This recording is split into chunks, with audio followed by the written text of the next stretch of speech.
10 years. Yes, 10 years. 10 long years. May 3rd or 4th, 1999 really? So was the first GIF Grub sketch. Almost to the day, really. I Yeah, suppose really. You could say. How did it all begin? It all began because I had a meeting with Ian Dempsey and the producer of The Breakfast Show, and they wanted to put a little cookery spot of Bertie Ahern cooking on The Breakfast Show. So the first sketch I ever did was basically Bertie going, "How are you? Today I'm going to be cooking a fry-up with Boyzone." So basically it started very sort of simply. It was an amoeba and it was a work in process. Because the Bertie, even the word gift was from your Bertie, wasn't it? Was. Everything was gift. Everything was gift and gift grub and in fact a nice one. Actually, we had Bertie on the show yesterday and himself. Yeah, he actually came on the show. So he came on the phone as Bertie and I was on the other phone as Bertie. Yeah. And he said, "I just like to say, Ian, I've been accused of many things over the years by gift grub. One is that I use the word in facta. The other is that I use the word Jesus, and of course I don't like to take the Lord's name in vain. And the other one is that I use the word spanner. Now I admit to in facta. I admit to Jesus. He admitted to more things in this interview than he has in the what interview? But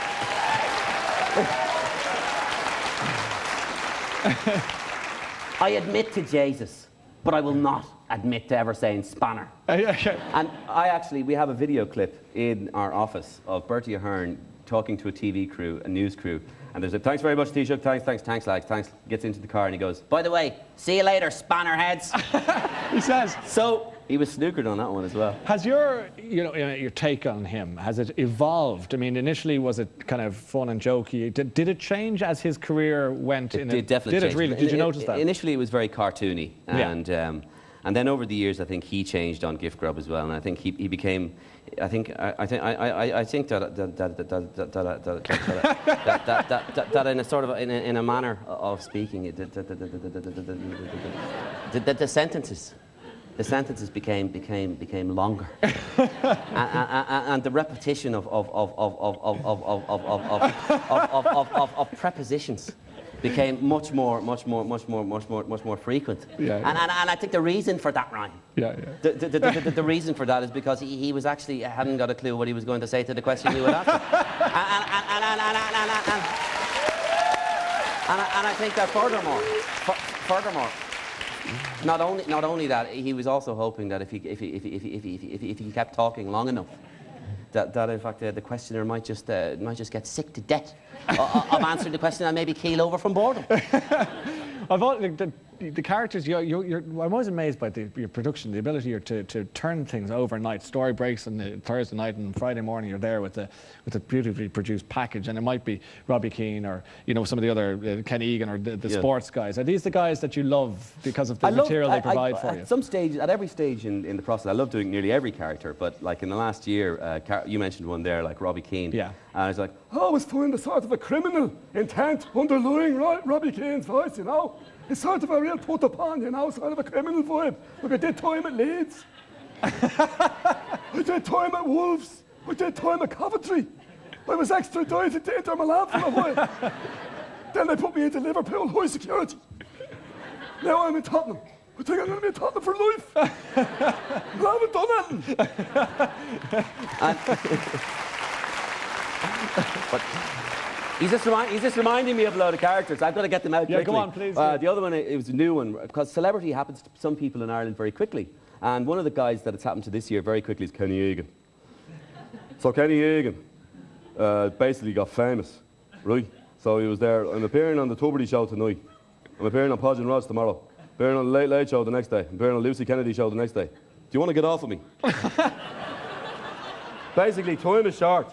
You, second row. You want to get off of me? You're very nice. I'll see you in Lily's, 11:30. No, but the thing was that basically, Ryan, I'll give you 3 choices. I can Twitter you, I can get off with you, or I can batter you. You, do you want to get off of me? Do the rugby boys get a look in at all? Yeah, I love rugby. Personally, I'm not just jumping on the bandwagon. I do love rugby, and I have loved rugby for a long time. So who gets one of my favourite characters is Ronan O'Gara. For as long as I can remember, I've been chasing silverware around the rugby pitch.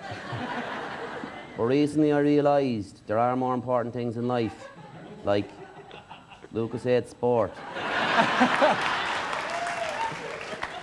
The only reason I was able to make it from the stairs to the couch is because I took a sip of Lucas 8 Sport.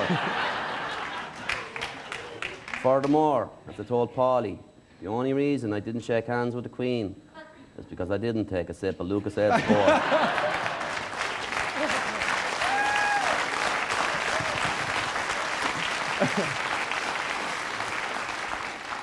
I know that, I was going to say, I know you do women, but you imitate women. And Joan... She's really new. I love her. She's great. I heard you doing her the other night. Well, I just love doing Joan Burton because... Can I just say, Ryan, she sort of grimaces when she talks like that. Can I just say that politicians are being castigated across the board? And we're not all guilty, Ryan. Some of us, particularly those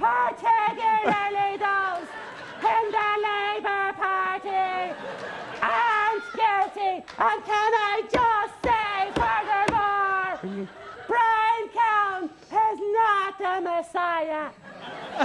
He's a very naughty boy. I just thought that somebody texted in.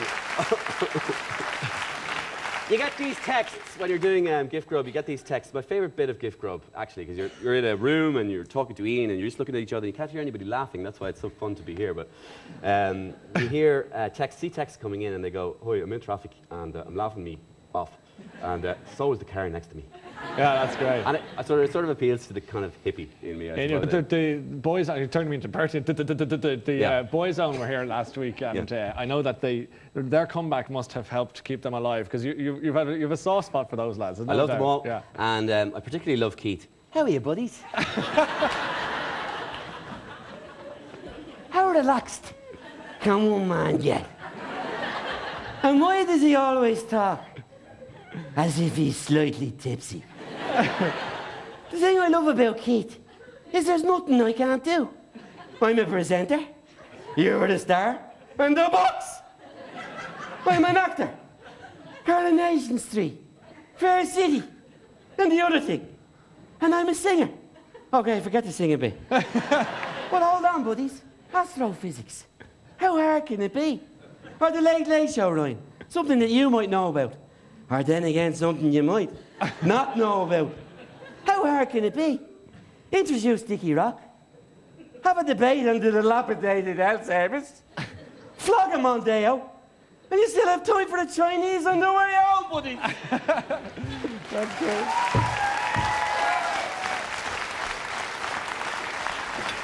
How about like when Gabo's back? He's another comeback kid for you. Do you still do gay?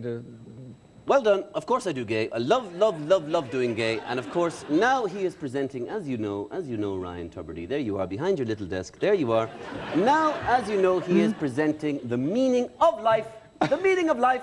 Isn't it fitting that after 40 years of anti-Gabo talking down to all of you, he ends up presenting a show called The Meaning of Life? The meaning of life. What is God? Do you know what God is, Ryan? No. I know. There you are in your little chair. Give him a cape and he'll be Sherlock Holmes. Give him a pipe. Give him a pipe. Thank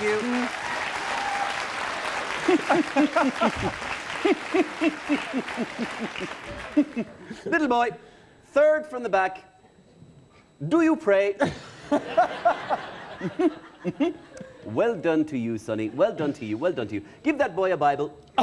And by the way, there's a decade of the rosary for everybody in the audience.